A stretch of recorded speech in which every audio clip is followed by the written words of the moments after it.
சேனலை ஃபஸ்ட் டைமாக பார்க்குறீங்க அப்படின்னா சப்ஸ்கிரைப் பண்ணிவிட்டு பக்கத்தில் இருக்க பெல் சிம்பலில் கிளிக் பண்ணிக்கோங்க. அதில் ஆளுங்கிற ஆப்ஷன் இருக்கும், அதையும் கிளிக் பண்ணிக்கோங்க.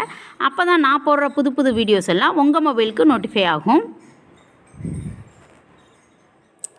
அனைவருக்கும் தீபாவளி நல்வாழ்த்துக்கள். சேஃப்டியாகவும் ஹாப்பியாகவும் தீபாவளியை கொண்டாடுங்க. வணக்கம். Welcome to Sai Geetha's recipe.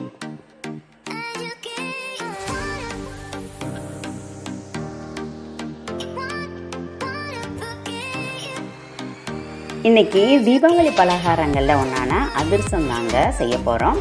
எங்கள் அம்மா ரொம்ப சூப்பராக பண்ணுவாங்க. கரெக்டான பக்குவத்தில் பாவு காய்ச்சி மாவு போட்டு கிளறி ரொம்ப சூப்பராக ப்ரிப்பேர் பண்ணுவாங்க. அவங்க தான் இதை செய்ய போகிறாங்க.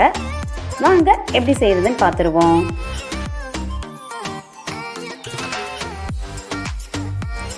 இதுக்கு 2 காப்படி பச்சரிசி நாங்கள் எடுத்துக்கிறோம். உங்களுக்கு எவ்வளோ தேவையோ அந்த அளவுக்கு நீங்கள் எடுத்துக்கங்க. அதுக்கு தகுந்த மாதிரி கால்குலேட் பண்ணிக்கோங்க. இது ஒரு காப்படி அளவு. இதில் 2 உலக்கு, அதாவது அரைப்படி அரிசி எடுத்துருக்கோம்.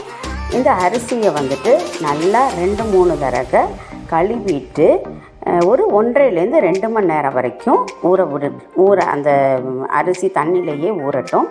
ஊறின பிறகு எடுத்து நல்லா வடிகட்டிட்டு இந்த மாதிரி வெள்ளை துணியில், சுத்தமான வெள்ளை துணியில் நிழல்லையே உணர்த்தி அதை காய வைக்கணும்.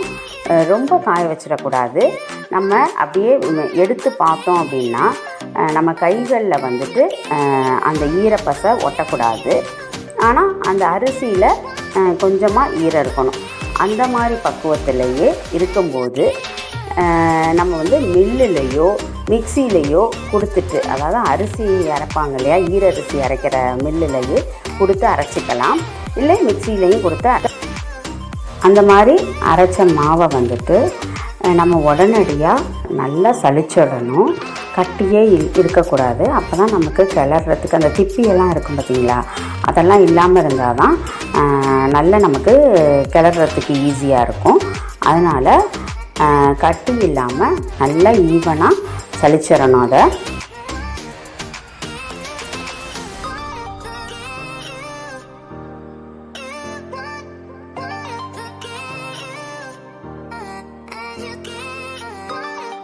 மாவு இந்த மாதிரி நைஸாக இருக்கணும். நம்ம தொட்டு பார்க்கும்போதே நல்லா இதாக இருக்கும். ஏலக்காய் பொடி தூவிக்கலாம். நீங்கள் சுக்கு பொடியும் வேணால் கொஞ்சோண்டு தூவிக்கலாம் இந்த மாவுலேயே. அதுக்கப்புறம் மாவு இருக்கட்டும். நம்ம பாவு காய்ச்சிடுவோம். நம்ம எந்த அளவுக்கு அரிசி எடுத்தோமோ அதே அளவுக்கு வெல்லம் எடுத்துக்கணும். வெல்லத்தை நல்லா நுணுக்கிட்டு எடுத்துக்கணும். ஒரு 2 பங்கு எடுத்தோம் இல்லைங்களா, அதே மாதிரி 2 பங்கு அளவு வெல்லம் எடுத்துக்கணும். அதில் ஒரு 1/4 டம்ளர் தண்ணி ஊற்றி ஒரு கல் உப்பு போட்டுட்டு அடுப்பில் வச்சு ஹீட் பண்ணிவிடுவோம். நல்லா கரையட்டும். அந்த வெல்லம் கரையணும். இந்த வெள்ளை பாவு காய்ச்சறது ரொம்ப முக்கியம். இது கரெக்டான பக்குவத்தில் இருக்கணும். இதுதான் அதிரசத்துக்கு ரொம்ப மெயினாக தேவை.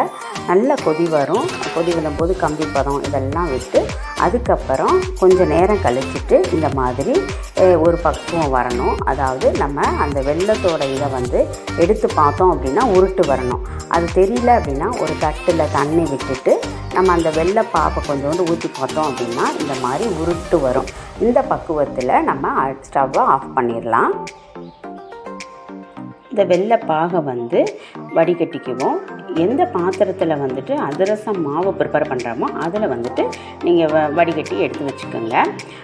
அதுக்கப்புறம் அந்த வெள்ளைப்பாகு சூடாக இருக்கும்போதே நம்ம சலித்து எடுத்து வச்சோம் இல்லைங்களா, அந்த மாவை கொஞ்சம் கொஞ்சமாக போட்டு கிளறணும்.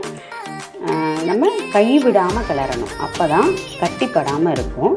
கொஞ்சம் கொஞ்சமாக போட்டோம் அப்படின்னா அந்த பிரச்சனைகள் இருக்காது. டோட்டலாக போடாமல் நல்லா மிக்ஸ் பண்ணிக்கணும். கைவிடாமல் கிளறணும். கட்டி இல்லாமல் பார்த்துக்கணும். அதுதான் ரொம்ப முக்கியம்.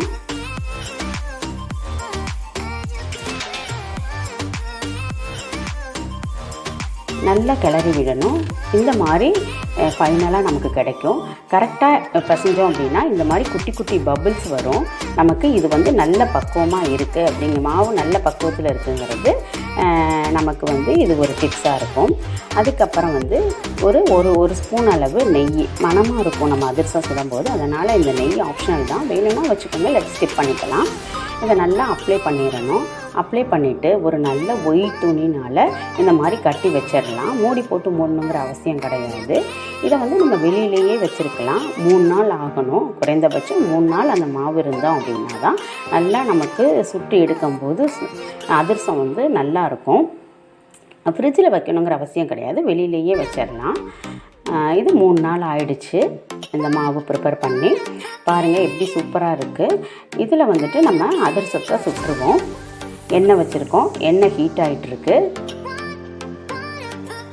இந்த மாதிரி ஒரு பாலித்தீன் கவரில் எண்ணெயை தடவிக்கங்க. அப்போ தான் நமக்கு வந்து அதிரசம் தட்டி எடுக்கும்போது ஒட்டாமல் கிடைக்கும். குட்டி குட்டி உருண்டையாக நமக்கு எந்த அளவுக்கு தேவையோ, சின்னதோ பெருசாவோ தட்டி வச்சுக்கலாம். எங்களுக்கு வந்து குட்டி குட்டியாக இருந்தால் தான் ரொம்ப பிடிக்கும். அதனால் எங்கள் அம்மா எங்களுக்கு பிடிச்ச மாதிரி குட்டியாக செஞ்சு தர்றாங்க. இந்த மாதிரி தட்டிக்கணும், ஈவனாக தட்டிக்கணும். தட்டிட்டு சென்டரில் ஒரு ஹோல் போட்டுக்கலாம். அப்போ தான் வந்துட்டு அந்த மாவு திக்னஸ்னால வேகாது. அதனால் எல்லா பக்கமும் வேகுங்கிறதுனால சென்டரில் நம்ம ஹோல் போட்டுக்கிறோம். இது வந்து பொரிக்கும்போது மிதமானதுலேருந்தும் குறைந்தளவு தீயில தான் இருக்கணும். அதிகமாக தீ வச்சிடக்கூடாது.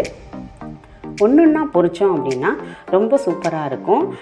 எங்களுக்கெல்லாம் வந்துட்டு சுட சுட மொறுமொறுன்னு சாப்பிட்டா தான் பிடிக்கும். அதனால் அம்மா என்ன செய்வாங்க, கொஞ்சம் மாவில் தான் பொரிப்பாங்க. அதனால் கொஞ்சமாக எண்ணெய் வச்சுருக்குறாங்க. இந்த மாதிரி கோல்டன் ப்ரௌனாக ஆன பிறகு, பொன்னிறமாக வந்த பிறகு நம்ம திருப்பி விட்டுக்கலாம். திருப்பி சொல்கிறேன், தீயை வந்து அதிகப்படுத்திடக்கூடாது. மிதமான தீயிலேருந்து குறைந்த தீ வரைக்கும் தான் நம்ம வச்சுருக்கணும். நல்லா பொரிஞ்சிருச்சு பாருங்கள், ஓசை அடங்கிருச்சு. இப்படி இருக்கிறம்போது நம்ம எடுத்துடலாம். அதிரசம் ரெடி ஆயிடுச்சு. எல்லாத்தையும் இதே மாதிரி நம்ம பொரித்து எடுத்துடுவோம் ஒன்றொன்னா. இதை பாருங்கள், எல்லாத்தையும் சுட்டாச்சு. இப்படி தான் ரொம்ப சூப்பராக இருக்கும். சூடாக இருக்கும்போது மொறுமொறுன்னு இருக்கும். அதுக்கப்புறம் சாப்பிடும்போது சாஃப்டாகிடும்.